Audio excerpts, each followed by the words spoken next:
Today we are here to look at my system. And my system we have some plants. We have mango trees, we have pawpaws, we have bananas, and we also have bees. And we have some trees for our cows, lucenas. We use them to feed our dairy cows. And in my ecosystem, we have some plants and others are dead because of the drought we had. We have some challenges like water challenges. When we don't have rain, we don't plant so many plants because of water. We use water from the main pipe, but so many people are diverting that water to their homes, so you get some challenges to do with water. We also have some challenges to do with elephants. Elephants used to come at night and destroy our farm. You can see at the farm our mango trees and the pawpaws are dead. Some of them are broken because of the elephants. We also have a challenge to do with the drought, because in this place we experience a lot of drought. And like the other years, like I think this is the longest drought we had. It lasted for almost 5 years, and we can also see that we don't have enough rain. It rained like the last week, and today we can't see a lot of rain, but we hope for more rain. In our system, we also do some training to our women and youth, so we expect to have people to train them. We used to train them on permaculture. We also practice syntropic agroforestry, and in my farm we have some beds. I made beds and I planted some kales. I planted pineapples and lemongrass. And we also have a lot of mulch. You can see the waste from our cows, we use them as mulch, and also the cow dugs, we use them as compost and fertilizers. We also have the baby compost. We use them for making fertilizer from the worm. We use waste from the kitchen, like potatoes. We peel them, and some sukuma, and we add them to the vermicompost, and it compost and make fertilizer. I also have dairy cows, which depend on the farm because they grow trees, and the trees they use them as food. And also the farm depend to the cows, whereby they produces the fertilizer. The cow dugs, we use them as fertilizer. And also the bees get food from the trees, the ones that are flowering.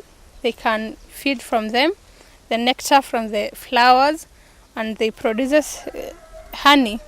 Like we produces twice in a month. We harvest like 20 kgs of honey.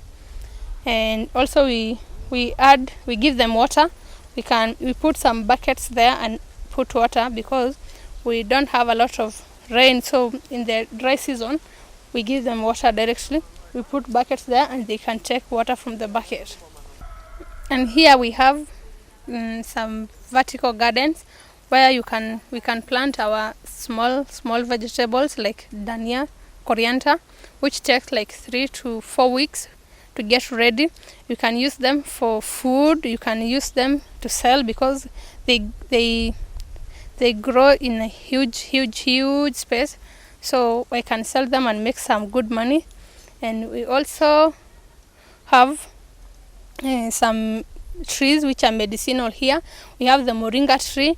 We also use some leaves from the pawpaw, the mango leaves. They are also medicinal. They are good in treating fever, so you can boil them, you can chew them directly. Like the muarbaine we used to boil, and we used to mix with other medicinal trees. You can get some more here, and we boil them. When they are cold, or when they are ready, we add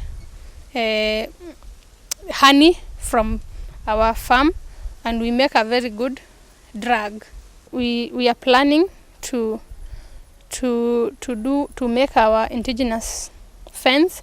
Maybe we can add the indigenous trees which have thorns. We can put them around.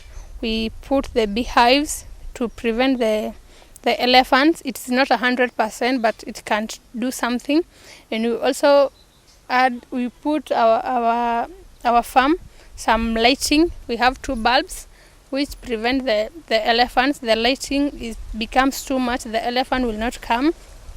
And we are also planning to put the beehives at the edges of the farm, at each corner, or the places that the elephants used to pass or to come in. We are planning to put the beehives because the bees are very poisonous to the elephant. They fear bees, and also the indigenous fence. My expectation from the farm, I'm expecting to have good or high yield, and also I'm expecting to have many people whom they can come and be trained here, and farming like permaculture. They also come and use my farm as a demonstration site.